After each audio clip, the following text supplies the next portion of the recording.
नेपाल के कई इलाकों में हो रही भारी बारिश बिहार के लिए मुसीबत का सबब बनकर आई। बारिश की वजह से नेपाल से बिहार में आने वाली गंडक नदी उफान पर, बाकी नदियों के उफान पर आने से बिहार के कई जिलों में बाढ़ जैसे हालात बन गए। जिसकी सबसे डरा देने वाली तस्वीर बगहा से सामने आई। वहां बारिश के बाद एक सड़क पूरी तरह पानी में डूब गई और उसे पार करने की कोशिश में एक कार उस सैलाब में फंस गई। उस कार में 5 लोग सवार थे जो अपनी जान बचाने के लिए गाड़ी की छत पर खड़े हो गए। जब बचने का कोई उपाय नहीं सूझा तो उन 5 में 2 लोगों ने गाड़ी से पानी में छलांग लगा दी। वो दोनों किसी तरह तैर कर किनारे पर पहुंच गए, लेकिन बाकी बचे 3 लोग बहुत देर तक सैलाब में उतरने की हिम्मत नहीं जुटा पाए। बताया गया कि जब उन लोगों को भी बचने का कोई रास्ता नहीं सूझा तो वो भी पानी में कूद गए और पानी के तेज बहाव में हाथ पैर मारने के लिए किसी तरह किनारे तक पहुंचे।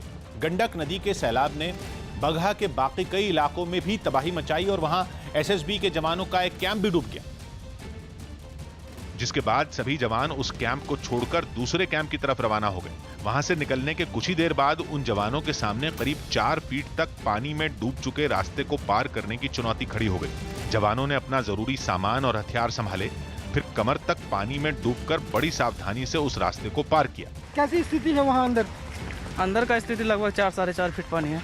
कुछ जवान इन मुश्किल हालात में भी नंगे पैर ही रास्ते को पार करते नजर आए। यहाँ पे सड़कें जो है वो कटी हुई है और डूब कर यहाँ से अपने एक दूसरे पोस्ट पर जाना पड़ रहा है। बताया गया कि दूसरे कैंप तक पहुँचने से पहले उनके सामने इस तरह की कई चुनौतियां आईं।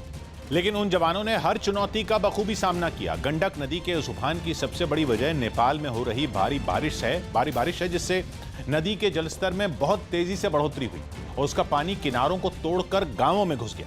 नदी का जलस्तर बढ़ने से बेतिया के वाल्मीकि नगर में गंडक नदी पर बने बैराज के सभी 36 गेट खोल दिए गए और वहां से करीब 3.5 लाख क्यूसेक पानी छोड़ा गया, जो कि पिछले 10 साल में सबसे ज्यादा मात्रा में छोड़ा गया पानी।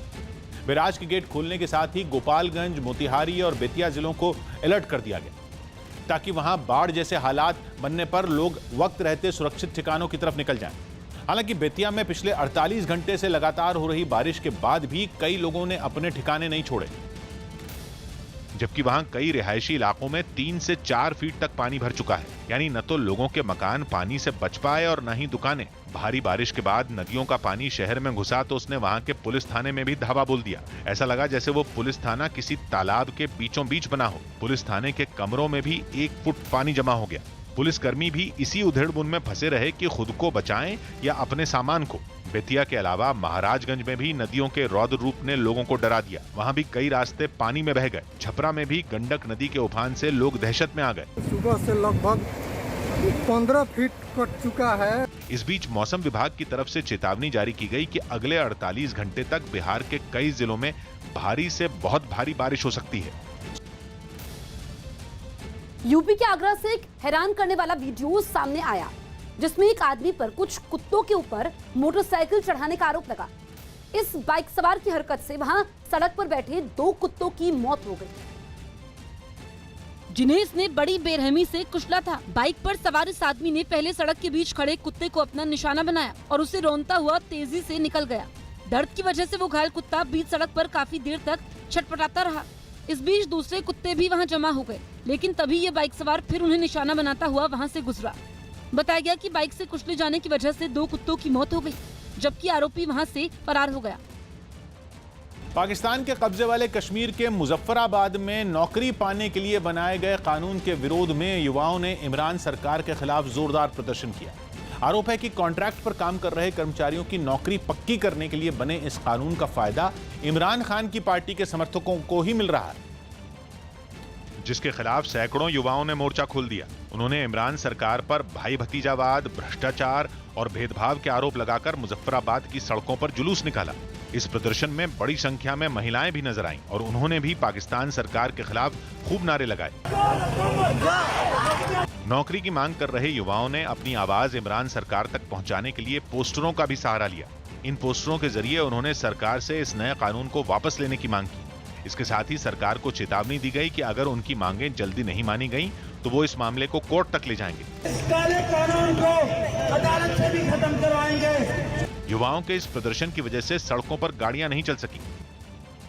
राजस्थान के चित्तौड़गढ़ से रोंगटे खड़े करने वाली कुछ तस्वीरें सामने आई। वहां अफेयर के शक में एक लड़के को बीच रास्ते में पकड़कर जमकर पीटा गया। इस मारपीट का वीडियो वायरल होने के बाद पुलिस ने आरोपियों के खिलाफ केस दर्ज कर लिया। क्योंकि जो वीडियो सामने आया उसमें एक आदमी उस लड़के को इतनी बेरहमी से पीटता दिखा जैसे उसमें दिल ही ना हो। दिल तो उस शख्स का भी नहीं पसीजा जिसने ये सब कुछ रिकॉर्ड किया। और कर जो है। इससे पहले उन आरोपियों ने उस लड़के के दोनों हाथों को रस्सी से बांध दिया और फिर मारपीट शुरू की। वो लड़का अपनी जान बचाने के लिए वहां से भागने की कोशिश करता रहा, लेकिन आरोपियों ने भी उसका पीछा नहीं छोड़ा।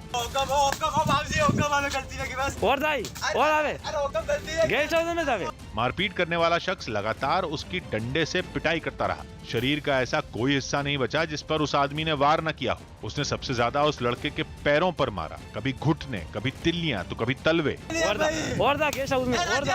एक पल ऐसा आया जब पीड़ित की हिम्मत जवाब दे गई। दर्द से कराहरा वो लड़का उनसे मिन्नतें करता दिखा कि वो उसे छोड़ दें। उत्तर प्रदेश के उन्नाव से चौंकाने वाली तस्वीरें सामने आई। वहां सड़क हादसे में मौत के बाद हंगामा कर रहे लोगों ने पुलिस वालों पर हमला कर दिया। वहां एक दिन पहले हुए हादसे में 2 लोगों की मौत हुई थी, जिसके बाद उनके परिवार वालों और इलाके के दूसरे लोगों ने शवों को हाईवे पर रखकर जैम लगा दिया।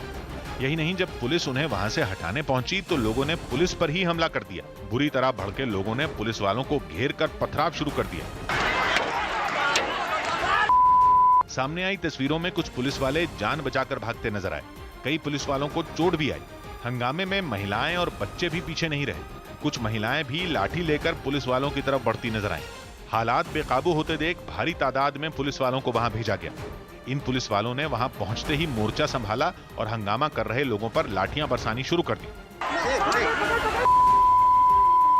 लोगों को दौड़ा दौड़ा कर पीटा गया। जो भी पुलिस के हत्थे चढ़ा उसकी जमकर पिटाई की गई। काफी देर तक चले हंगामे के बाद पुलिस ने हाईवे को खाली करा लिया। राजस्थान से बड़ी खबर आ रही है। सचिन पायलट ने देर रात अपने समर्थकों के साथ अहम बैठक की। बताया गया कि इस बैठक में आगे की रणनीति पर चर्चा की गई। पायलट समर्थक विधायक दीपेंद्र सिंह शेखावत ने मांग की कि जिन लोगों ने मुश्किल में पार्टी को पुनर्जीवित करने के लिए खून पसीना बहाया, उन्हें सम्मान दिया जाए। उन्होंने आलाकमान पर भरोसा जताया कि वो मुद्दों का समाधान करेगा। महीनों से अशांति का आतंक झेल रहे पूर्वी यरूशलेम में इजरायल के कट्टर यहूदियों ने मार्च निकालकर वहां भड़की आग में घी डालने का काम किया। पूर्वी यरूशलेम में मचा बवाल ही पिछले महीने गाजा पट्टी में हमास और इजरायल के बीच जंग की वजह बना था। उस युद्ध पर तो विराम लग गया, लेकिन जमीन पर हालात नहीं सुधरे और हजारों यहूदियों का जत्था फिलिस्तीनियों को अपनी ताकत दिखाने के लिए पूर्वी यरूशलेम पहुंच गया। हाथों में इजरायल के झंडे थामकर यहूदी विवादित जमीन पर अपना दावा ठोकते नजर आए और पूरे जोश के साथ नाचते झूमते दिखे। लेकिन यरूशलेम में इजरायल के झंडे लहराते देख फिलिस्तीन के लोगों का खून खौल उठा। जवाब में उन्होंने भी अपना झंडा लहराना शुरू कर दिया। लेकिन फिलिस्तीन का झंडा देखते ही इजरायल की पुलिस का एक जवान उसे झपटने के लिए दौड़ पड़ा। वो महिला प्रदर्शनकारी तक से 2-2 हाथ करने के मूड में दिखा। इसके बाद तो यहूदी और फिलिस्तीनी आमने सामने आ गए। दोनों तरफ के लोग एक दूसरे से तीखी बहस में उलझे नजर आए। हालांकि यहूदी बिना किसी दिक्कत के मार्च निकाल पाए, इसके लिए इजरायल की पुलिस ने पूरे इलाके को एक तरह से किले में बदल दिया। फिलिस्तीन के लोगों को मार्च वाली जगह तक पहुंचने से रोकने के लिए पुलिस ने एड़ी चोटी का जोर लगा दिया। इलाके में जगह जगह बैरिकेडिंग कर दी गई। फिलिस्तीन के लोगों पर रबर की गोलियां भी दागी गई। यहां तक कि इलाके में पुलिस की असली गोलियों की गूंज भी सुनाई दी। इजरायल की पुलिस ने फिलिस्तीन के लोगों को रोकने की कोशिश तो बहुत की, लेकिन कुछ काम नहीं आया। फिर तो पुलिस ने फिलिस्तीन के प्रदर्शनकारियों की धरपकड़ शुरू कर दी। कई फिलिस्तीनियों को हिरासत में ले लिया गया। प्रदर्शन में शामिल महिलाओं को भी नहीं छोड़ा गया। असल में पूर्वी यरूशलेम में यहूदियों का यह मार्च निकलना था पिछले महीने यरूशलेम डे के मौके पर। 1967 में 6 दिन की जंग के बाद इजरायल ने पूर्वी यरूशलेम पर कब्जा कर लिया। तभी से इजरायल हर साल उस जीत के जश्न के नाम पर यरूशलेम डे मनाता है और उसी दिन यरूशलेम में फ्लैग मार्च निकलता है। इस बार 10 मई को यहूदियों ने मार्च निकाला जरूर, लेकिन शुरू होने के कुछ मिनटों के अंदर ही उसे रद्द करना पड़ा, क्योंकि गाजा पट्टी से चरमपंथी संगठन हमास ने यरूशलेम पर रॉकेट दागने शुरू कर दिए और युद्ध छिड़ गया। इसलिए जंग थमने के बाद अब दोबारा मार्च निकाला गया। लेकिन पूर्वी यरूशलेम में यहूदियों के इस मार्च ने इजरायल और फिलिस्तीन के बीच एक नई जंग की चिंगारी भड़का दी, क्योंकि फ्लैग मार्च शुरू होने से पहले ही गाजा पट्टी में इजरायल को जवाब देने की कोशिश शुरू हो गई। और वहां से सामने आई तस्वीरों में कुछ नकाबपोश फिलिस्तीनी इजरायल पर हमले की तैयारी करते नजर आए। हमले के लिए उन्होंने कोई आम बम नहीं बल्कि गुब्बारा बम अपने हथियार बना लिए। उन्होंने विस्फोटकों से लैस गुब्बारों में गैस भरी और उन्हें जलती कागज की सुतली से जोड़कर इजरायल की तरफ उड़ा दिया ताकि गुब्बारे में भरा बारूद सुलग उठे और भारी तबाही मचाए। इसके बाद जो तस्वीरें सामने आई उनमें दक्षिणी इजरायल के खेत और जंगल जलते नजर आए। इजरायल का दावा है कि उसके यहाँ कम से कम 20 जगहों पर आग लगी और माना जा रहा है कि इजरायल में भड़की आग गाजा की तरफ से छोड़े गए बारूदी गुब्बारों का ही नतीजा था। अब हमला इजरायल पर हुआ तो वो वहां चुपचाप बैठने वाला कहां था। बदला लेने के लिए इजरायल ने भी गाजा पट्टी पर एयर स्ट्राइक कर दी, जिसकी सामने आई तस्वीरों में इजरायल के हवाई जहाज रात के अंधेरे में हमास के ठिकानों पर ताबड़तोड़ बम बरसाते दिखे। इजरायल के वार को देखकर पिछले महीने 11 दिनों तक चली जंग की तस्वीरें जहन में ताजा हो गईं। इसके बाद जब सूरज उगा तो हमास का ठिकाना खंडहर बना नजर आया। इजरायल के हमले में वो मिट्टी में मिल गया, उसकी इमारत की दीवारें ढह गईं और सारा सामान तहस नहस पड़ा मिला। सीबीएसई, आईसीएसई समेत तमाम राज्यों के बोर्ड 12वीं के छात्रों का मूल्यांकन किस तरह करेंगे, इसको लेकर सुप्रीम कोर्ट में आज सुनवाई होगी। इस संबंध में कोर्ट में अर्जी दायर की गई है जिस पर सुप्रीम कोर्ट सुनवाई करेगी। पिछले दिनों तमाम केंद्रीय और राज्यों के बोर्ड ने कोरोना के खतरे को देखते हुए 12वीं की बोर्ड परीक्षाओं को रद्द करने का फैसला लिया था। सीबीएसई और आईसीएसई के अलावा कई राज्यों में 12वीं की परीक्षाओं को रद्द कर दिया गया था।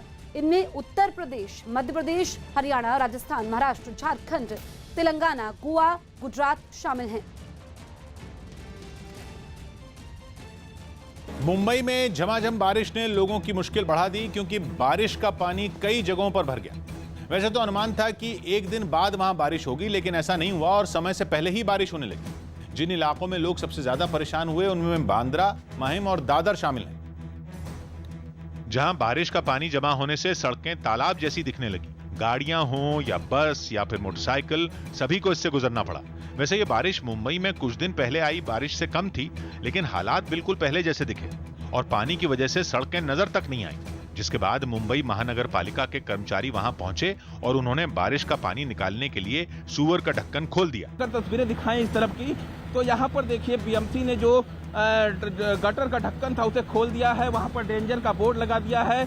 इन इलाकों में भरे पानी को निकालने के लिए बीएमसी ने पंप का भी इस्तेमाल किया। मौसम विभाग ने मुंबई में दोपहर के बाद हाई टाइड आने का अनुमान लगाया था, लेकिन इससे पहले ही वहां खूब बारिश हुई और जगह जगह सड़कों पर पानी भर गया। यही नहीं, अगले 2 दिनों में भारी बारिश का अलर्ट भी जारी किया गया, यानी कि अगले 2 दिन तक मुंबई के लोगों को इन्हीं मुश्किलों से जूझना पड़ सकता है। क्योंकि इन इलाकों में बारिश का पानी भरने से केवल सड़कें ही नदी जैसे नहीं लगने लगी, बल्कि वहां लंबा जैम भी लग गया और गाड़ियां सड़कों पर रेंगती नजर आईं।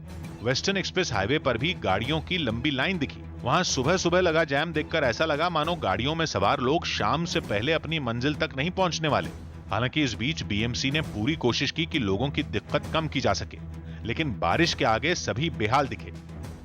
क्योंकि बारिश ने मुंबई का फिर से वही हाल किया जो हमेशा से होता आया है। इस बीच रेलवे ने मुंबई में ड्रोन के जरिए नालों पर नजर रखनी शुरू कर दी, क्योंकि बीते कई साल से मानसून के मौसम में नालों का पानी ट्रेन की पटरियों पर भर जाता था, जिससे निपटने के लिए इस बार पश्चिम रेलवे ने ड्रोन का इस्तेमाल किया और उनसे उन नालों पर नजर रखनी शुरू कर दी जिनका पानी ट्रेन की पटरियों पर भरता था। इस कोशिश का फायदा भी हो रहा है, क्योंकि जैसे ही पता चलता है कि नाला भर गया है उसे साफ करवा दिया जाता है। जो हमारा वाटरवे है उसको हम एंड टू एंड मॉनिटरिंग करते हैं कि हमारा फ्लो कहाँ से हो रहा है, अगर कहीं चोकिंग हो रही है तो कहाँ पे चोकिंग हो रही है। इस काम में पश्चिम रेलवे को मुंबई महानगर पालिका का भी पूरा साथ मिल रहा है, क्योंकि रेलवे परिसर के आसपास के नालों की साफ सफाई की जिम्मेदारी बीएमसी की है। और जैसे ही पश्चिम रेलवे को ड्रोन की मदद से पता चलता है कि नाले भर रहे हैं, ये जानकारी मुंबई महानगर पालिका को दे दी जाती है, जिसके बाद उनमें भरे पानी को निकालने का इंतजाम किया जाता है। यही नहीं, ड्रोन की वजह से आसपास के लोग रेलवे परिसर में कचरा फेंकने से डर रहे हैं। माना जा रहा है कि इस पहल की वजह से जब पिछले हफ्ते मूसलाधार बारिश में मध्य रेलवे और सड़कों पर ट्रैफिक ठप पड़ गया था, तब भी पश्चिम रेलवे की पटरियों पर ट्रेनें दौड़ रही थी, क्योंकि ड्रोन के जरिए पश्चिम रेलवे बोरीवली और विरार सेक्शन पर नजर रखता है। बारिश के दौरान सबसे ज्यादा पानी भरने का खतरा इन्हीं 2 सेक्शन में रहता है। इसके लिए 2 टीमें भी बनाई गई। बिहार से बड़ी खबर आ रही है। पटना में आज एलजेपी संसदीय दल के नेता पशुपति पारस एक अहम बैठक करेंगे। इस बैठक में एलजेपी के राष्ट्रीय अध्यक्ष का चुनाव किया जाएगा। बैठक कार्यकारी अध्यक्ष सूरजभान सिंह के घर पर होगी। वहीं चिराग पासवान ने राजू तिवारी को बिहार एलजेपी का अध्यक्ष बनाया है। अब तक राजू तिवारी कार्यकारी अध्यक्ष थे। राजू तिवारी को प्रिंस राज की जगह बिहार का अध्यक्ष बनाया गया है। इटली के सिसिली से डरा देने वाली तस्वीरें सामने आई, जहां माउंट इतना ज्वालामुखी से एक बार फिर लावे का फव्वारा निकलता दिखा। यूरोप के सबसे सक्रिय ज्वालामुखियों में एक माउंट इतना में पिछले कुछ महीनों में कई धमाके हो चुके हैं, लेकिन इस बार के धमाके के साथ ये ज्वालामुखी काफी तेजी से खौलता हुआ लावा फेंकता नजर आया, जिससे आसपास के इलाकों में दहशत फैल गई। सामने आई तस्वीरों में रात के अंधेरे में इससे आग की लपटों के साथ चिंगारी भी निकलती दिखी। साथ ही ज्वालामुखी से उठते घने धुएं से पूरा आसमान लाल नजर आया। वहीं इससे निकलता लावा कई फीट ऊपर की तरफ उठता दिखा, जो कुछ किलोमीटर दूर शहर के रिहायशी इलाकों से भी साफ नजर आया। बिहार में चाचा और भतीजे में जुबानी जंग तेज होती जा रही है। चिराग पासवान ने चाचा के खिलाफ हुंकार भरते हुए खुद को शेर का बेटा बताया, तो चाचा पशुपति पारस ने उन्हें तानाशाह करार दे दिया। लोक जनशक्ति पार्टी में वर्चस्व की लड़ाई के लिए चाचा भतीजे के बीच जंग जारी है। यह लड़ाई दिल्ली से पटना तक लड़ी जा रही है। पशुपति कुमार पारस दिल्ली से पटना पहुंच गए हैं और अब उनका अगला निशाना राष्ट्रीय अध्यक्ष का पद है। लेकिन चिराग हाथ से निकल चुकी बाजी को वापस पाने के लिए हर संभव कोशिश कर रहे हैं। जिस वक्त पशुपति कुमार पारस पटना जाने की तैयारी कर रहे थे, दिल्ली में सियासी घमासान मचा था। पारस के घर के बाहर युवा एलजेपी के कार्यकर्ता चिराग के पक्ष में और पारस के खिलाफ नारेबाजी करते दिखे।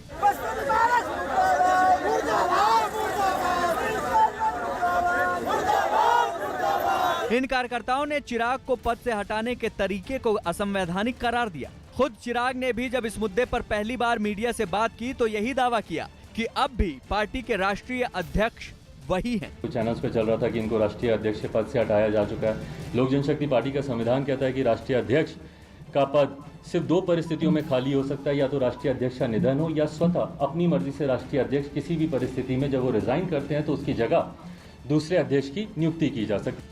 लेकिन चिराग के दावे से अलग पारस ने अपने फैसले को पार्टी को टूटने से बचाने के लिए उठाया गया कदम बताया और दावा किया कि चिराग ने 5 सांसदों को पार्टी से बाहर करने का जो फरमान जारी किया वो गलत है। बहुमत हमारे पक्ष में है, चिराग पासवान जी के पक्ष में बहुमत नहीं है। ये बहुमत हो चुके हैं, इसलिए पार्टी जो है वो अब चिराग पासवान के अंदर में नहीं है। वो जो कल पार्टी से हम लोगों को 5 सदस्य को निकाल दिए हैं वो गैर संवैधानिक। दिल्ली में पारस के घर के बाहर कुछ देर प्रदर्शन होता रहा और जब प्रदर्शनकारियों ने जगह बदली तो वो चिराग पासवान के घर के बाहर पहुंचकर उनके समर्थन में नारेबाजी करने लगे। चिराग पासवान के घर के बाहर जमा युवा एलजेपी के कार्यकर्ताओं को कुछ ही देर में दिल्ली प्रदेश युवा एलजेपी के कार्यकर्ताओं का साथ मिला और नारेबाजी पहले से ज्यादा तेज हो गई। कार्यकर्ता चिराग के जयकारे के साथ ही पार्टी के संस्थापक रामविलास पासवान के नाम से नारे लगाते दिखे। चिराग पासवान जिंदाबाद, जिंदाबाद, जिंदाबाद, रामविलास पासवान जिंदाबाद। बाहर नारेबाजी हो रही थी और अंदर चिराग अगली रणनीति बनाने में जुटे थे। बदले हालात में चिराग की सुरक्षा के लिए उनके घर के बाहर दिल्ली पुलिस के साथ ही सीमा सशस्त्र बल के जवान तैनात कर दिए गए। इस बीच चिराग पासवान ने लोकसभा अध्यक्ष ओम बिरला को एक चिट्ठी भेजी जिसमें लोकसभा में एलजेपी संसदीय दल का खुद को नेता बनाने की मांग की।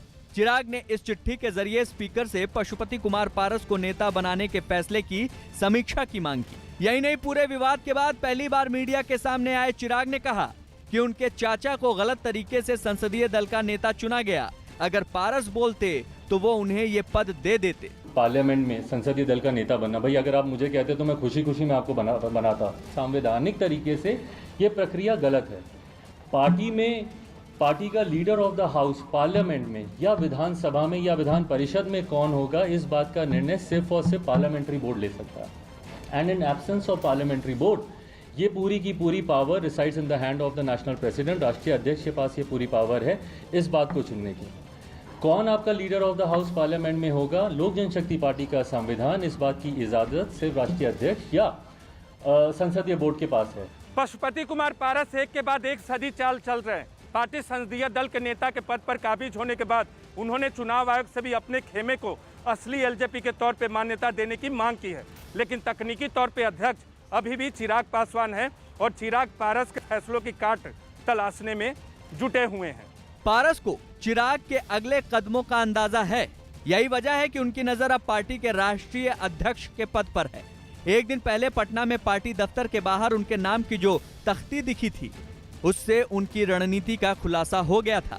उसी रणनीति को अंजाम देने के लिए पारस पटना पहुंचते उससे पहले ही पार्टी दफ्तर पर गाजे बाजे का इंतजाम हो चुका था।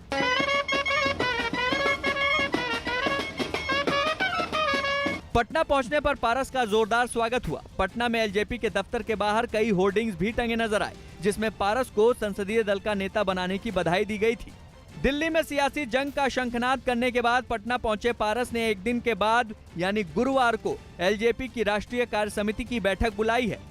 इस बैठक में पारस गुट की तरफ से बनाए गए पार्टी के कार्यकारी अध्यक्ष सूरजभान सिंह भी होंगे।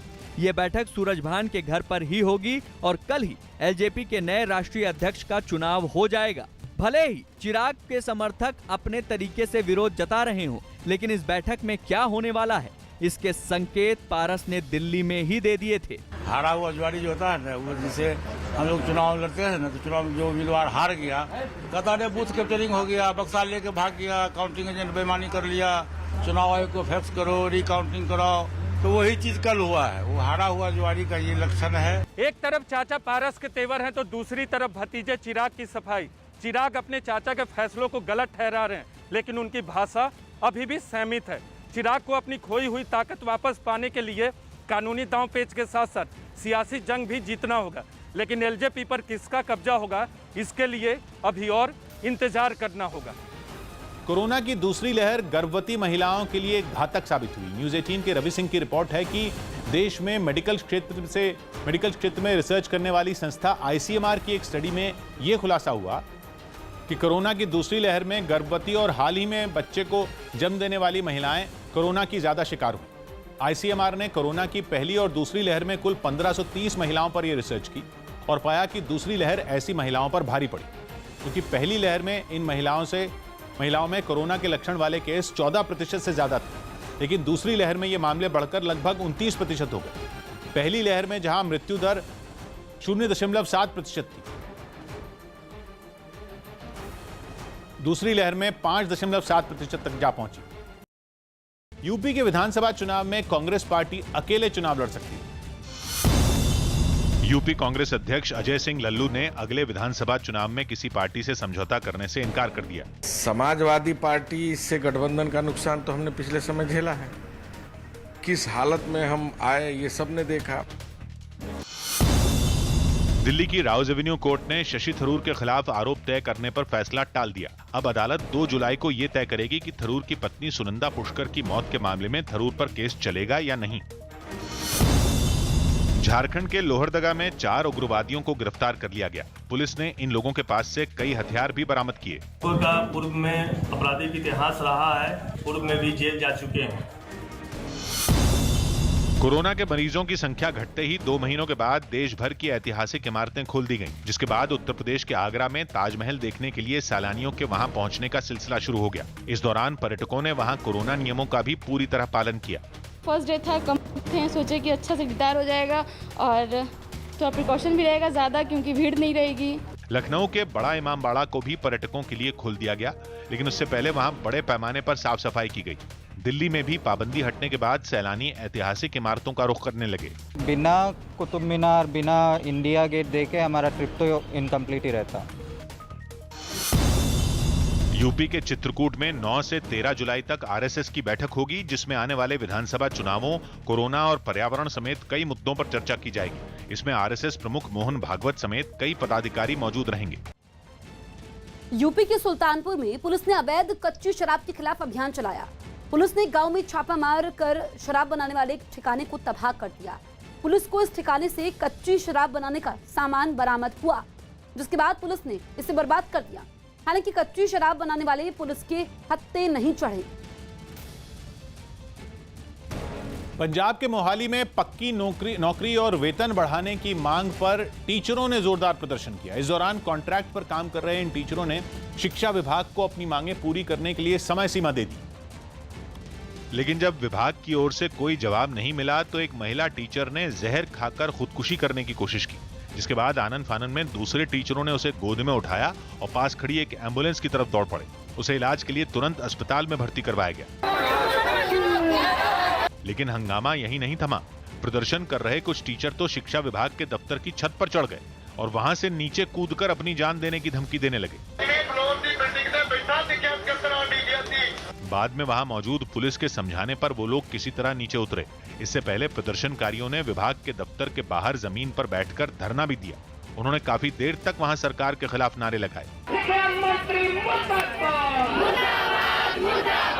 इस प्रदर्शन को देखते हुए प्रशासन ने पहले से ही वहां बड़ी संख्या में पुलिस के जवान तैनात कर रखे थे। राजस्थान के आमरे में एक आदमी कुएं में गिर गया, जिसकी जानकारी मिलने के बाद पुलिस वहां पहुंची, कुएं में गिरे आदमी को बाहर निकाला।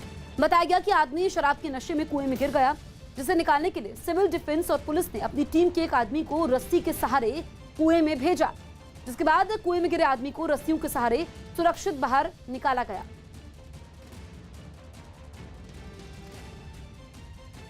अमेरिका की कंप्यूटर हार्डवेयर कंपनी IBM का बनाया पानी का रोबोटिक जहाज इंग्लैंड के प्लिमथ से अमेरिका के मैसाचुसेट्स तक के ऐतिहासिक सफर पर रवाना हो गया। अगर सब ठीक रहा तो यह पहली बार होगा जब बिना कप्तान वाला दुनिया का सबसे बड़ा जहाज अटलांटिक महासागर पार करेगा। जिसकी सामने आई तस्वीरों में 50 फीट लंबा जहाज समंदर पर तेजी से आगे बढ़ता दिखा। दिखने में मेफ्लावर जहाज पानी के आम जहाजों से बिल्कुल अलग नजर आया। एक बार को ऐसा लगा जैसे हवाई जहाज पानी में उतर गया। $13 लाख यानी भारतीय रुपयों में 9.5 करोड़ से भी ज्यादा का ये जहाज यूं ही किसी आम सफर पर नहीं निकला है, बल्कि ये ऐसे आधुनिक उपकरणों से लैस है जो समंदर की तबीयत का अंदाजा लगाएंगे। बताया गया कि पानी के इस जहाज की जीभ भी है जो समंदर के पानी के केमिकल को चखेगी, और इसके कान भी हैं जो व्हेल और डॉल्फिन की आवाज भी सुनेंगे। आर्टिफिशियल इंटेलिजेंस सिस्टम वाले इस रोबोटिक जहाज में कैमरा और रेडार भी लगा है। राजस्थान में सियासी हलचल तेज होती जा रही है। खबर है कि सचिन पायलट को पार्टी आलाकमान की तरफ से बड़ा ऑफर मिला है, जिस पर पायलट का कोई जवाब नहीं आया है। सचिन पायलट दिल्ली से जयपुर लौटे थे। राजस्थान कांग्रेस में बगावत पार्ट 2 से जुड़ी एक बड़ी खबर आ रही है। खबर है कि कांग्रेस आलाकमान ने बागी तेवर अपनाए हुए सचिन पायलट के सामने एक ऐसा ऑफर रखा है जिसके बाद राजस्थान की सरकार में बदलाव हो सकता है। यानी ये ऑफर सचिन पायलट को मनाने के लिए, लेकिन ऐसा कतई नहीं है कि इसके बाद राजस्थान की सियासत में मचा तूफान खत्म हो जाएगा, क्योंकि सचिन पायलट के सामने जो ऑफर रखा गया है उस पर अंतिम फैसला होने तक कुछ भी हो सकता है। राजस्थान में सरकार और संगठन को लेकर जारी सियासी संकट को रोकने के लिए कांग्रेस ने सचिन पायलट को फाइनल ऑफर दे दिया है। सूत्रों के मुताबिक नाराज पायलट को मनाने के लिए उनके समर्थकों को राजस्थान सरकार में जगह दी जाएगी। वहीं पायलट को भी 2 अहम पदों का ऑफर दिया गया है। सूत्रों के मुताबिक कांग्रेस पार्टी राजस्थान कैबिनेट में 3 मंत्री पद देने के लिए राजी है, जबकि सचिन पायलट ने अपने समर्थकों के लिए 5 से 6 मंत्रियों की मांग की थी। साथ ही सचिन पायलट को महासचिव बनाने का ऑफर दिया गया है। महासचिव के साथ पायलट को किसी राज्य का प्रभारी बनाने के लिए भी पार्टी तैयार है। राजस्थान कैबिनेट में 3 मंत्री पद के साथ अपने लिए महासचिव और राज्य का प्रभारी बनाने का ऑफर मिलने के बाद 6 दिनों से दिल्ली में डेरा डाले पायलट कांग्रेस आला कमान से मिले बिना राजस्थान वापस लौट गए। खबर है कि सचिन पायलट अपने गुट के विधायकों के लिए 5 से 6 मंत्री पद चाहते हैं, जबकि आलाकमान 3 से ज्यादा देने को तैयार नहीं है।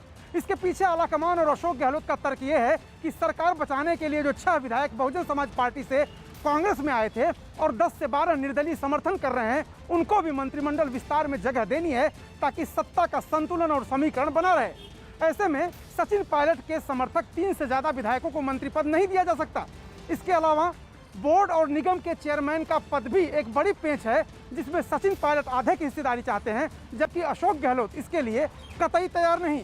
कांग्रेस आलाकमान की कोशिश ये है कि पार्टी और सरकार दोनों को किसी तरह का नुकसान न पहुंचे। इसीलिए खबर है कि पायलट गुट की नाराजगी दूर करने के लिए 3 मंत्री पद के अलावा निगम और बोर्ड में सचिन समर्थक विधायकों को उचित प्रतिनिधित्व देने की बात कही गई है। निगम और बोर्ड में कोई संख्या तय नहीं की जा सकती। हालांकि सचिन पायलट राजस्थान में निगम और बोर्ड के खाली पड़े लगभग 40 पदों में से आधे या कम से कम 15 पर अपने लोगों की नियुक्ति चाहते हैं, लेकिन इसके लिए न तो मुख्यमंत्री अशोक गहलोत तैयार हैं और न ही पार्टी। कांग्रेस सूत्रों का दावा है कि फिर भी पायलट के कुछ समर्थकों को निगम और बोर्ड में जगह जरूर दी जाएगी, लेकिन कितने पद पायलट समर्थकों के हिस्से में जाएंगे ये अभी तय नहीं है। वहीं राजस्थान में जारी इस सियासी घमासान को लेकर पायलट गुट के विधायक और विपक्ष दोनों सवाल उठा रहे हैं। हमारे कलयुग के आज के भगवान अशोक गहलोत जी हैं राजस्थान के। हमारी डिमांड है और हमारी आस्था है कांग्रेस में, तो कांग्रेस कार्यकर्ताओं के हित में बात कर रहे हैं हम, कांग्रेस कार्यकर्ताओं के विपक्ष में नहीं बात कर रहे। अब तो कम से कम सरकार और सरकार के मुखिया को इस बात का सेल्फ रियलाइजेशन हो गया होगा कि जो है दोष भारतीय जनता पार्टी में नहीं, उनकी खुद की नीति, व्यवहार और आचरण में, जिसके कारण से इस तरह की परिस्थितियां उत्पन्न हुई है। सचिन पायलट को जो ऑफर पार्टी की ओर से मिला है, अगर वो उस पर राजी हो जाते हैं तो मंत्रिमंडल विस्तार जल्द हो सकता है। लेकिन आला कमान ने इस बार साफ कर दिया है कि फिलहाल राजस्थान में अशोक गहलोत ही पार्टी के नंबर 1 नेता हैं। सचिन पायलट राजस्थान में पार्टी का भविष्य हैं, इसलिए वर्तमान और भविष्य दोनों को समन्वय के साथ आगे बढ़ना होगा। राजस्थान की सियासत में वर्चस्व की लड़ाई का ये दूसरा दौर है, लेकिन इस बार हालात एकदम अलग हैं। पिछली बार सचिन पायलट के पास समर्थक विधायकों की संख्या ज्यादा थी, इसलिए आला कमान भी दबाव में था। इस बार न सिर्फ उनके समर्थक विधायकों की संख्या कम हुई है, बल्कि सचिन पायलट के कुछ समर्थक विधायक तो पाला बदलकर अशोक गहलोत के खेमे में चले गए हैं।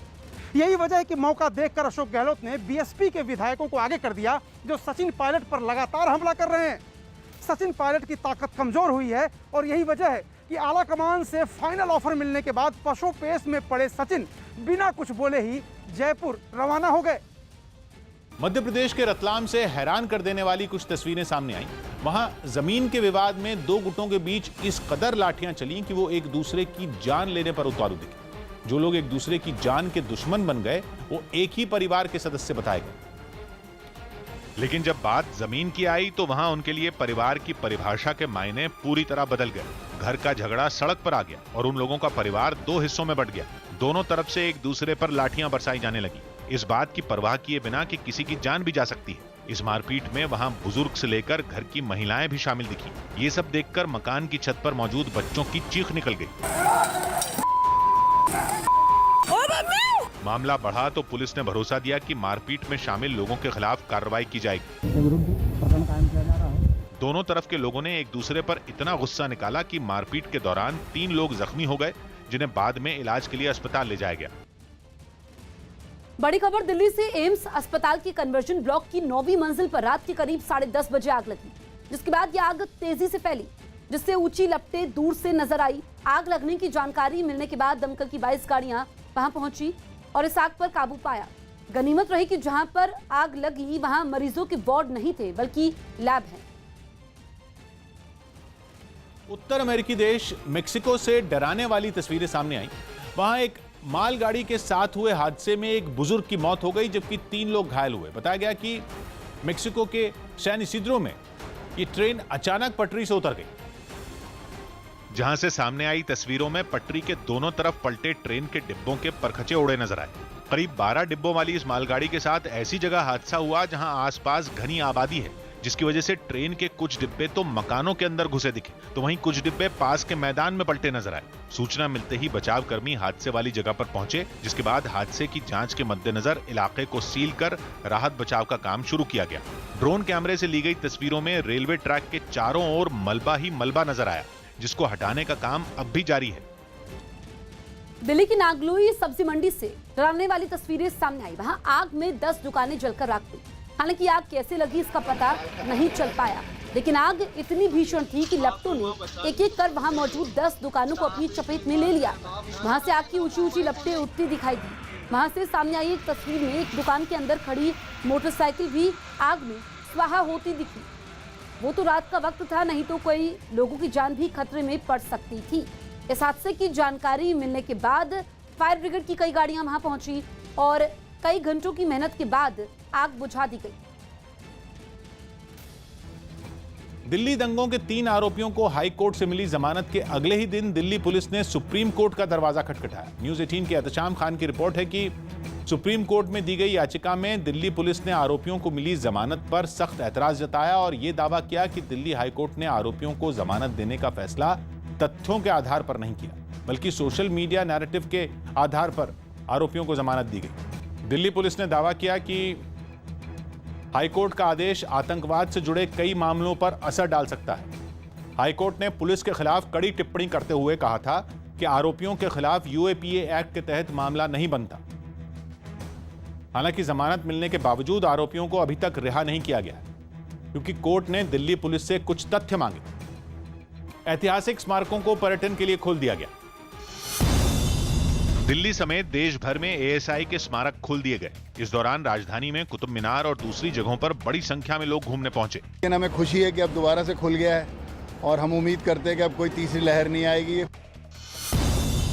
कोरोना के खतरे की वजह से दिल्ली में पार्क अभी तक नहीं खोले गए हैं, जिसके खिलाफ बीजेपी ने प्रदर्शन किया। इसी के विरोध में पूर्व केंद्रीय मंत्री विजय गोयल लोधी गार्डन के बाहर कुछ लोगों के साथ जुटे। पार्क अभी तक बंद है और उसी के विरोध में आज पूर्व केंद्रीय मंत्री विजय गोयल प्रोटेस्ट कर रहे हैं। बीजेपी ने अनलॉक में ज्यादातर जगहें खोलने और पार्क बंद रखने पर दिल्ली के सीएम अरविंद केजरीवाल को घेरने की कोशिश की। जहाँ उनको वोट बैंक दिखाई देता है वहाँ वो कोविड की भी परवाह नहीं कर रहे हैं, पर जहाँ उनको लगता है भी थोड़े लोग आते हैं पार्क में, क्या फर्क पड़ता है। जम्मू कश्मीर के श्रीनगर में वन विभाग की टीम ने एक तेंदुए को पकड़ लिया। कुछ दिन पहले इसी इलाके में एक बच्ची को तेंदुए ने मार दिया था। मध्य प्रदेश के छतरपुर में एक नाग और नागिन के डांस करने का वीडियो सोशल मीडिया पर वायरल हो गया। वेस्टइंडीज के दौरे के लिए ऑस्ट्रेलियाई क्रिकेट टीम का ऐलान कर दिया गया। इसमें डेविड वार्नर, स्टीव स्मिथ और ग्लेन मैक्सवेल समेत 7 बड़े खिलाड़ी नहीं खेलेंगे। स्टीव स्मिथ को चोट की वजह से आराम दिया गया, जबकि बाकी 7 खिलाड़ियों ने अलग अलग वजहों से अपना नाम वापस ले लिया था। पंजाब के नेता इन दोनों एक ऐसे आदमी से परेशान हैं जो खुद को प्रशांत किशोर बताता है। दावा किया जा रहा है कि ये नेताओं को फोन कर उन्हें टिकट दिलाने के नाम पर मोटी रकम मांग रहा है। पंजाब में एक नकली प्रशांत किशोर ने कांग्रेस नेताओं की नाक में दम किया हुआ है। बताया जा रहा है कि प्रशांत किशोर की आवाज निकालने वाला शख्स कांग्रेस नेताओं को फोन करता है और अगले विधानसभा चुनाव में टिकट दिलवाने की एवज में मोटी रकम की मांग करता है। साथ ही कैप्टन अमरिंदर सिंह के खिलाफ विधायकों को भड़का भी रहा है। बताया जा रहा है कि ये विधायकों को कैप्टन अमरिंदर सिंह के खिलाफ बयान देने को भी कहता है।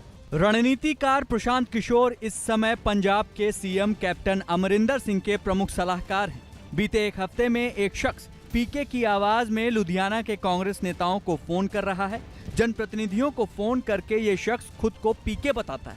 नेताओं से कहता है कि पैसे देने पर वो विधानसभा टिकट दिला देगा। साथ ही वो कांग्रेस नेताओं को आला कमान से कैप्टन की शिकायत करने के लिए भी उकसा रहा है। प्रशांत किशोर के नाम पर ठगी का ये मामला हैरान करने वाला है। लुधियाना पुलिस के मुताबिक कॉल करने वाले गिरोह के सदस्य नेताओं को फोन कर ठगी भी कर रहे हैं। वो नेताओं को ये लालच भी दे रहे हैं कि अगर वो नकली प्रशांत किशोर की बात को मानेंगे तो न केवल उन्हें विधानसभा चुनाव में टिकट मिलेगी, बल्कि पार्टी हाईकमान से बात कर सरकार बनाने के बाद उन्हें संगठन और सरकार में ऊंचा ओहदा भी दिया जाएगा। अब पुलिस ने इस गिरोह की तलाश शुरू कर दी है। लुधियाना पुलिस के मुताबिक ये गिरोह दिल्ली रोड पर शेरपुर चौकी के आसपास सक्रिय है। ठगी की धाराओं और आईटी एक्ट के तहत पुलिस ने गिरोह पर केस दर्ज कर लिया है। लुधियाना के थाना डिवीजन नंबर 6 में अज्ञात लोगों पर केस दर्ज किया गया है। पंजाब में पहले ही सियासी कलह मची हुई है। सिद्धू और कैप्टन खेमे के बीच एक दूसरे से ऊपर दिखाई देने की होड़ मची हुई है, लेकिन ये शायद ही किसी ने सोचा होगा कि सियासी लड़ाई में ठगों के गिरोह भी इस तरीके से सक्रिय हो जाएंगे। कोरोना की वजह से पिछले साल अमेरिका में सबसे पहले लॉकडाउन लगाने वाले राज्य कैलिफोर्निया में 15 महीने बाद लगभग सभी पाबंदियां हटा ली गईं। अब वहां लोग बार, नाइट क्लब और रेस्टोरेंट में सोशल डिस्टेंसिंग की परवाह किए बिना मस्ती कर सकते हैं। यहां तक कि कई जगहों पर वैक्सीन लगवा चुके लोगों को मास्क पहनने से भी छूट होगी। यही वजह रही कि कैलिफोर्निया के गवर्नर खुद एक थीम पार्क में लोगों की भीड़ के बीच बिना मास्क लगाए पहुंचे और राज्य के अनलॉक होने की खुशी मनाते नजर आए। वहां उन्होंने कोरोना वैक्सीन लगवाने वाले लोगों को इनाम भी दिया। डिज्नीलैंड ने भी कैलिफोर्निया से बाहर के लोगों के लिए अपने दरवाजे खोल दिए और मास्क लगाने के नियम को भी वापस ले लिया। इसके बाद तो वहां लोगों का तांता लग गया। एक जिम से सामने आई तस्वीरों में भी लोग कोरोना काल से पहले की तरह कसरत करते दिखे। ऐसा अरसे बाद हुआ जब बिना मास्क पहने भी लोग बिल्कुल बेखौफ नजर आए। राजस्थान के 12 से एक रोंगटे खड़े करने वाला वीडियो सामने आया। वहां भारी बारिश के बाद रिहायशी इलाकों में पानी घुस गया और सैलाब की तरह बहने लगा। ऐसा लगा जैसे सड़क किसी पहाड़ी नदी में बदल गई हो। वहां से सामने आई एक तस्वीर में कुछ ऐसा ही नजारा दिखा। एक सड़क में तो बारिश का पानी का बहाव इतना तेज था कि उसे देख लोग सहम गए। ऐसा लगा जैसे वो सब कुछ बहा ले जाएगा। सड़क पर उतरा ये सैलाब घरों के बाहर रखा सामान भी साथ बहा ले गया। उत्तर प्रदेश के गाजीपुर में गंगा नदी में मिली 21 दिनों की एक बच्ची की परवरिश का पूरा खर्च योगी सरकार उठाएगी। ये बच्ची 2 दिन पहले लकड़ी के बक्से में एक नाव चलाने वाले को मिली थी, जिसकी जानकारी मिलते ही मुख्यमंत्री योगी आदित्यनाथ ने ऐलान किया कि राज्य सरकार इस बच्ची का लालन पालन खुद करेगी और इसका सारा खर्च भी उठाएगी। बालिका के संपूर्ण जीवन भविष्य को सुरक्षित करने के लिए मुख्यमंत्री जी के द्वारा घोषणा की गई है। बताया गया कि ये बच्ची जब मिली थी उस वक्त उसकी हालत काफी खराब थी, लेकिन सही समय पर इलाज मिलने की वजह से वो अब खतरे से बाहर है। अभी थोड़ी सी स्टेबल है बच्ची। हमारे जो पीडियाट्रिशियन हैं वो लोग उसकी देखभाल कर रहे हैं। बच्ची की परवरिश के साथ ही योगी सरकार ने उस नाव चलाने वाले के लिए बड़ा ऐलान किया जिसने उसकी जान बचाई। उसे एक सरकारी घर के अलावा कई दूसरी सुविधाएं भी दी जाएंगी। सचिन तेंदुलकर ने न्यूज 18 से बातचीत में कहा कि वर्ल्ड टेस्ट चैंपियनशिप के फाइनल में खेलते हुए टीम इंडिया का ध्यान केवल खेल पर होना चाहिए। Yes, we haven't had enough match practice. New Zealand have had the best preparation possibly, 2 test series before this game. But that's how the game is. So we have to accept what has come our way, and we've prepared to the best of our ability. So I would focus on what one needs to do in the next step, and not worry about what people are thinking or that, because I don't think that's true. That's right. आंधी और बारिश ने उत्तर प्रदेश के कई जिलों में लोगों की मुश्किलें बढ़ा दी। मानसून के दस्तक देते ही प्रदेश के कई हिस्सों में मौसम बदल गया, जिसकी अलग अलग जगहों से तस्वीरें भी सामने आई। मथुरा में भी जोरदार बारिश हुई। बारिश की वजह से सड़कों पर पानी भर गया, जिसकी वजह से लोगों के लिए आना जाना भी मुश्किल हो गया। वहीं आंधी की वजह से बिजली सप्लाई पर भी बुरा असर पड़ा। कुछ ऐसे ही हालात हाथरस में भी नजर आए। वहां तेज हवाओं की वजह से कई पेड़ टूट गए। सामने आई एक तस्वीर में एक पेड़ मंदिर के ऊपर गिरा दिखा। इस हादसे में मंदिर को काफी नुकसान पहुंचा। 3 मंदिरों पे पेड़ गिराए और 3 मंदिर टूट गए। उत्तर प्रदेश के सिद्धार्थनगर में भी बारिश ने लोगों की मुश्किलें बढ़ा दी। बारिश की वजह से वहां बहने वाली एक नदी उफान पर आ गई और उसका पानी रिहायशी इलाकों में घुस गया। कुशीनगर से तो डराने वाली तस्वीरें सामने आई। वहां बारिश के बाद नारायणी नदी का जलस्तर बढ़ गया, जिसकी वजह से आसपास के कई इलाके पानी से घिर गए। सामने आई एक तस्वीर में तो कुछ लोग तेज बहाव के बीच जान जोखिम में डालकर रास्ता पार करते दिखे। यूपी के गाजीपुर में गंगा नदी में लकड़ी के बॉक्स में मिली नवजात बच्ची की देखभाल योगी सरकार करेगी। ये नवजात बच्ची गंगा नदी में एक संदूक में मिली थी। गंगा नदी में बहते एक संदूक में एक नवजात बच्ची मिली है। ये मामला गाजीपुर का है, जहां एक नाविक को गंगा नदी में बहते एक लकड़ी का बक्सा मिला। उसने जब इस लकड़ी के बक्से को खोला तो उसमें कपड़ों में लिपटी हुई एक बच्ची मिली। इस बच्ची की खबर जैसे ही मुख्यमंत्री आदित्यनाथ तक पहुंची तो राज्य सरकार ने इसके पालन पोषण का पूरा जिम्मा उठा लिया। यूपी के गाजीपुर में गंगा नदी के एक घाट पर बहता हुआ लकड़ी का बक्सा किनारे के पास आकर रुक गया। वहां मौजूद लोगों को बक्से में कुछ आवाज सुनाई दे रही थी। तभी एक नाविक ने हिम्मत जुटाकर लकड़ी के बक्से को बाहर निकाला और जैसे ही उसे खोला गया वहां मौजूद लोगों की आंखें आप देख लीजिए भैया, हम लोग कोई दिक्कत नहीं। बक्से में एक नवजात बच्ची कितना सुंदर हाँ, इसको ले चलेंगे। ले चलिए भैया, ले चलिए आप। महज 21 दिन की बच्ची गंगा जिस बक्से में मिली उसमें देवी देवताओं की तस्वीरें लगी हुई थी। बच्ची देवी को चढ़ाई जाने वाली चुनरी में लिपटी थी और उसके साथ उसकी कुंडली भी रखी गई थी, जिसमें उसका नाम गंगा लिखा था और जन्म की तारीख 25 मई लिखी हुई थी। नाविक उस बच्ची को अपने घर ले गया। हम लोग को ये विचार है कि हम लोग को कोतवाली के सब काम कराकर कचहरी से कराकर उसको हम लोग अपने पास रखेंगे। आखिर बच्ची किसी और का है, आप लोग क्यों पालना चाहते हैं? क्योंकि हम लोग को गंगा जी दे दी है और कोई नहीं दिया है। गंगा जी के पास मिला है। अगर उसको थोड़ी देर नहीं देखे होते तो कुकुर नोच डालता, कोई नोच डालता है। तो हम लोग को गंगा जी ने ही आगाह किया है ना कि हाँ यहाँ बच्ची है। नाविक बच्ची को खुद पालना चाहता था, लेकिन गंगा नदी में बच्ची मिलने की खबर जंगल में आग की तरह फैल गई, जिसे सुनकर पुलिस ने बच्ची को कब्जे में ले लिया और उसे अस्पताल में भर्ती कराया गया।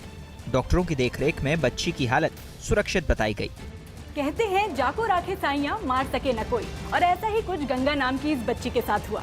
क्योंकि जब मुख्यमंत्री को इसकी जानकारी मिली तो न सिर्फ राज्य सरकार ने इसका पूरा जिम्मा उठा लिया, बल्कि उसको कोई और तरह की तकलीफ ना हो, इसके लिए जिलाधिकारी समेत सभी संबंधित विभागों को इसकी मदद के निर्देश दे दिए गए।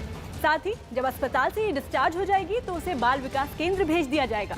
बालिका के संपूर्ण जीवन भविष्य को सुरक्षित करने के लिए मुख्यमंत्री जी के द्वारा घोषणा की गई है। अभी वो CWC की देखरेख में है। जिला चिकित्सालय में बालिका का इलाज चल रहा है हमारे जिलाधिकारी और अन्य अधिकारी भी वहां जाकर के देखे हैं। जिस नाविक को बच्ची मिली उसे भी राज्य सरकार नहीं भूली और एक मासूम बच्ची की जान बचाने के लिए नाविक को सरकार ने मकान और जरूरी सुविधाएं देने का ऐलान किया। देश के कई हिस्सों में अब भी लड़कियों के पैदा होने की खुशियां नहीं मनाई जाती, बल्कि उनसे छुटकारा पाने के तरीके ढूंढे जाते हैं और गंगा के साथ भी कुछ ऐसे ही होने की अटकलें लगाई जा रही हैं। हालांकि जिस तरह उसके साथ उसकी कुंडली और भगवान की कुछ तस्वीरें मिली, उन्हें देखकर ये लगता है कि बच्ची को छोड़ने वाला यही चाहता था कि गंगा को जल्द ही अच्छा जीवन मिल जाए। राम मंदिर के लिए जमीन की खरीद पर उठे विवाद के मुद्दे पर मुंबई में शिवसेना और बीजेपी कार्यकर्ताओं के बीच जोरदार झड़प हुई। शिवसेना नेता संजय राउत ने राम मंदिर के लिए जमीन की खरीद में हुई कथित गड़बड़ी पर सवाल उठाए, लेकिन इससे बीजेपी के कार्यकर्ता भड़क गए और उन्होंने शिवसेना के दफ्तर के बाहर प्रदर्शन शुरू कर दिया। लेकिन इसी बीच बड़ी तादाद में शिवसेना के कार्यकर्ता भी वहां पहुंच गए, जिसके बाद दोनों तरफ के लोग आपस में ही भिड़ गए। बड़ी तादाद में मौजूद शिवसेना कार्यकर्ताओं ने बीजेपी कार्यकर्ताओं को घेर लिया। इस दौरान वहां जमकर धक्का मुक्की भी हुई। शिवसेना के नेताओं ने बीजेपी पर माहौल को बिगाड़ने का आरोप लगाया और पलटवार की चेतावनी दी। मैसेज मिला कि सेना भवन के ऊपर कोई हल्ला करने आ रहे, निदर्शन करने आ रहे, तो हम लोग सारे शिवसेना के यहाँ इकट्ठा हो गए। हालात खराब होते देख बड़ी तादाद में पुलिस वाले भी वहां पहुंचे और हंगामा शांत करने की कोशिश शुरू की, लेकिन पुलिस की कार्रवाई से नाराज बीजेपी कार्यकर्ता सड़क पर ही धरने पर बैठ गए। उन्होंने शिवसेना के कार्यकर्ताओं पर मारपीट करने का भी आरोप लगाया। करते शिवसैनिक आ गए, हमारे लोगों को मारने लगे। इस हंगामे की वजह से वहां जैम जैसे हालात बन गए। बाद में किसी तरह पुलिस ने सड़क को खाली करवाया। मैं हूं किशोर अजवाणी। आज की ताजा खबर जारी है।